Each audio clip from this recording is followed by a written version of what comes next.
beating India by 244 runs in the final test at the Oval. England, of course, have defeated India by an innings and 244 runs. Trailing England by 338 runs from the first inning, India got off to the worst possible start, losing openers Murli Vijay and Gautam Gambhir in quick succession. Vijay was trapped leg before by James Anderson. Minutes later, Gambhir was run out after a catastrophic mix-up with Cheteshwar Pujara. Rain then halted the play for a brief period, but India's misery continued after play resumed. Pujara was also sent back to the hut for 11, and Rahane too didn't last long. Mahendra Singh Dhoni, captain cool, also departed without contributing much to the scoreboard. Virat Kohli's poor form continued as he fell to Chris Jordan.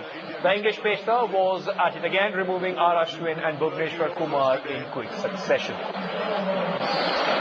Just 90 overs. Well, of course, this is ongoing bad performance by India and, of course, a shameful defeat, a meek surrender there. Let me go across to my colleague Shivani Gupta, who is joining us from London. Shivani, time and again we have spoken about how easily Indians have given up in this series, and another example this year. Oh, absolutely. It's not really the fact that you've gone down in the series 3-1, Ankit. The point that everyone from Saurav Ganguly, Nasir Hussain, our experts at Headlines Today, to the fans we spoke to today have made. It's the way you've gone down. That's the point that everybody is so hurt about. It's the lack of fight really in this series, which started so well for India. What has gone so horribly wrong? That's the big mystery. All the big names, all the big talent that this team had, they've not put their hands up even for one innings. Of course, I'm talking about Cheteshwar Pujara and Virat Kohli here, who for 10 innings could not really do anything. That's the major disappointment. But the kind of collapses we saw in this series are absolutely mind-boggling.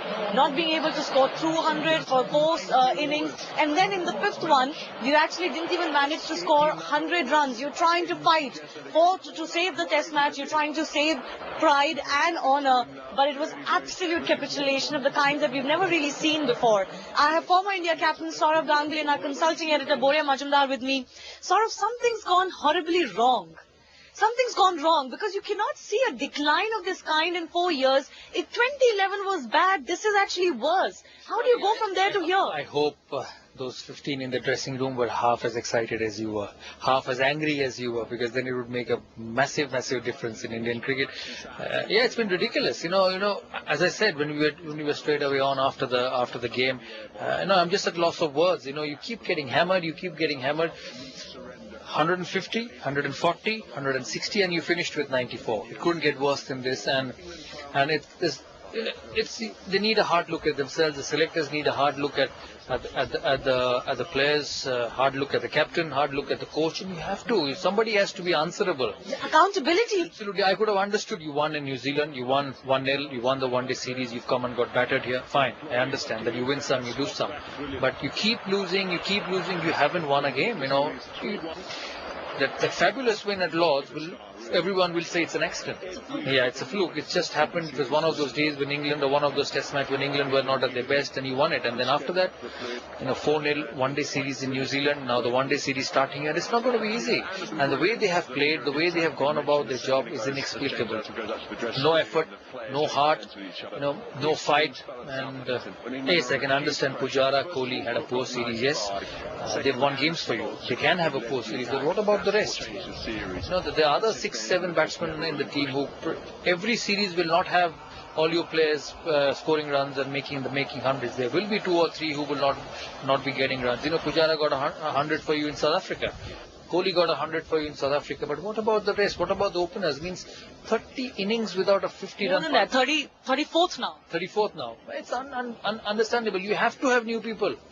34 innings means 17 test matches, and you still want to say we are young, we are rebuilding. It's rubbish. It doesn't happen anywhere in the world. But Dada, before I get to the question of where is the option, where are the options? Shikhar Dhawan is a young player. Where do you anybody. Give anybody. It can't get worse than this. You can't get out for 94. Who thought when Mahendra Singh Dhoni became captain in 2007, it had a team of Tendulkar, Dravid, Kumble, Ganguly, Lakshman. You made Dhoni captain. Look what he's done for you in one-day cricket. You never thought when When I played my first test match at Lord's in 1996, Sidhu had packed his bags and gone home. Rahul Dravid came out in the morning. Sanjay Manjrekar slipped at Lord's and didn't play, and Dravid, and we went on to play for 15 years. Who knows that you give someone an opportunity, he might do something differently for you. You mentioned the 15 men or the 5 wise men. Do you think BCCI is taking Test cricket seriously? That's the big question, really. It seems all of it is stemming from that. Not just about Test cricket, it's about one-day cricket also. If South Africa 3 one-days, 3-0. New Zealand 4 one-days, 4-0. Here in 2011, when you came for the one-day series, 5-0. Overseas There is a problem overseas. Yeah, if you want to say, okay, we'll be a good side at home, that doesn't matter. We go overseas, we get run out, run over, fine. Let's not talk about it. But if you want to be a #1 Test side, if you want to say we are the best team, we are one of the top teams in the world. Even you don't have to say we are the best team, but we are one of the top teams in the world. England came. You came to England in 2011, England beat you 4-0. England went to India, they beat you 2-1. You come to England, they beat you 3-1. Means there has to be some sort of a harsh decision taken.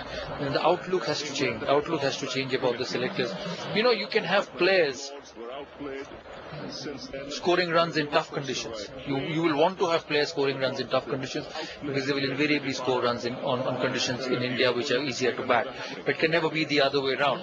So when you pick your players, when you identify talent, you have to look at these things. Who gets runs for you in difficult circumstances? Who gets runs for you when the chips are down? Who gets runs for you when the team is 50 for 5? That's those players you have to keep bringing back and keep selecting if you want to be a good side over the years. I know you have to give time to these young players, but it cannot go on for eternity. He's Saurav Ganguly, really not the man who asks for harsh steps to be taken very quickly. If he's saying this, there's absolute, it's an absolute necessity right now. I'm going to come to Boria as well and take his opinion on whether that will happen, Boria. That's the big question. But first, let's listen into what MS Dhoni, the Indian captain, had to say after another innings and 254 runs defeat. Well, yes, the last Test match, I think we were not really up to the mark, and by that what I mean is we never really competed, and I think also today's batting was a reflection of a batting order that has lost a lot of confidence over the period of time, in the 5 Test match series. So yes, it is very disappointing. But still, I think there's plenty that the youngsters would have learned. Not many have played over here when it comes to Test cricket, and also the fact that not many have played a lot of Test cricket outside the subcontinent. So I think it's a very important tour for them, and hopefully they'll learn plenty out of this tour, and in the coming years, when they come back over here again, they perform much better. All right, that was MS Dhoni talking after the loss. One feels for MS Dhoni. Yes, most of his batsmen didn't perform, but MS Dhoni himself has to take a lot of the responsibility. Accountability is the word. After losing so many tests abroad, after not being able to correct the downside, do you think MS Dhoni needs to take a hard look and say, okay, you gave me time, I had time, I couldn't turn it around, maybe I should step down? Are you asking me? I mean, if you're asking me that question, then there is seriously some problem with the Indian cricket team. I mean, you've not performed for 4 years, then you still want to ask that question? It should have come voluntarily, Shivani. That's what I'm saying. Should MS Dhoni quit, at least offer to quit? Yeah, I mean, that question is being asked by you and me. For me, that's a problem. It should have come. By now, it should have come.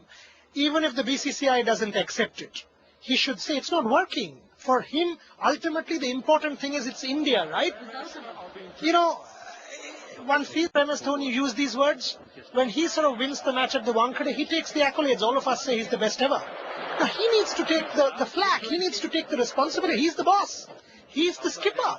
And as the skipper, Saurav made this point about 150, 170, 160 and 94. Put it the other way. What did the opposition get? 550 when you got 178. What did the opposition get in Manchester? 370. Close to 400 when you got some 150 odd. What did the opposition get here? 500. So your 150 is being balanced out by 500 from the opposition. So that tells you where you are. Your batting is poor, your bowling is horrible, your slip catching is abominable, your captaincy is bizarre, your coaching staff says no panic. Indian cricket has an issue, Shivani. Question is, do you want to solve it? If you are interested in solving it, do something. If you are telling me, don't do something now, we are good with beating the West Indies at home, then God save it. Australia like this and then see after that. That could be the major defense of it. I'm going to take Saurav's opinion on what we should do. He has said that yes, changes need to be made. What about MS Dhoni and his position? But before that, take a look at some of the bizarre decisions from MS Dhoni, the blunders that we keep talking about, and in every consecutive series, they just keep coming. Take a look.